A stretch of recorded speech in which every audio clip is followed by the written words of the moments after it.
Iran की पीठ में धोखे और दुश्मनी का छुरा घोंपते हुए अरब देश यूएई ने सीज फायर के कुछ ही घंटों बाद ईरान पर हमले किए। जब ईरान अमेरिका के हमले रुके तो एक फाइटर जेट मिराज 2000 ईरान में घुसा और वहां पर हमले शुरू कर दिए, जिसके बाद पता चला कि ईरान पर हमले यूएई के एक फाइटर जेट ने किए हैं। इसके बाद ईरान ने भी पलटवार करते हुए चंद मिनटों में ही यूएई की ऑयल रिफाइनरीज पर हमले किए, जिसके बाद यूएई में जबरदस्त अफरा तफरी मच गई।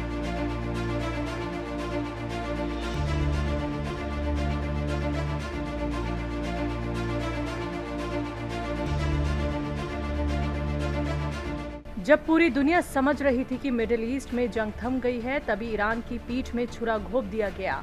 खुलासा हुआ है कि यूएई ने सीजफायर के कुछ ही घंटों के बाद ईरान पर हमला कर दिया और ये हमला किसी छोटे मोटे हथियार से नहीं बल्कि हाईटेक फाइटर जेट मिराज 2000 से किया गया। तुर्की टुडे के मुताबिक ईरान के लाबान आइलैंड पर वाक़े अहम तेल रिफाइनरी पर अचानक हमला किया गया और तहकीक में सामने आया है कि आसमान से मौत बनकर आई ये बात यूएई के मिराज 2000 फाइटर जेट्स ने किए, क्योंकि अमेरिका और इजराइल मिराज 2000 फाइटर जेट्स का इस्तेमाल नहीं करते बल्कि अरब देश इसका इस्तेमाल करते हैं।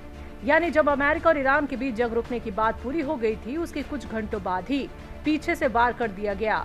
ओपन सोर्स मिलिट्री एनालिस्ट और ईरानी सोर्स साफ इशारा कर रहे हैं कि यह हमला कोई इत्तेफाक नहीं बल्कि सोची समझी चाल थी। लेकिन ईरान भी चुप बैठने वालों में से नहीं है। हमले के सिर्फ एक घंटे के अंदर ईरान ने ऐसा पलटवार किया कि यूएई में हड़कंप मच गया। रिपोर्ट्स के मुताबिक ईरान ने ड्रोन और ताबड़तोड़ मिसाइलों की बरसात कर दी और सीधे निशाने पर लेते हुए यूएई के ऑयल प्लांट, गैस कॉम्प्लेक्स और स्ट्रेटेजिक ठिकानों को ईरान ने दहला दिया। अबू धाबी के हबशान गैस कॉम्प्लेक्स में आग भड़क उठी। कुवैत में 28 ड्रोन इंटरसेप्ट किए गए। बहरीन तक में धमाकों की गूंज सुनाई दी। यानी साफ है, ईरान ने ये मैसेज दे दिया है कि अगर धोखा दोगे तो जवाब और भी ज्यादा खतरनाक मिलेगा। सीज फायर के नाम पर हुआ ये हमला अब पूरे मिडिल ईस्ट को एक नए खतरे की तरफ धकेल रहा है और ये सवाल अब भी कायम है, क्या ये जंग सच में रुकी थी या बस एक बड़ा जाल बिछाया गया था?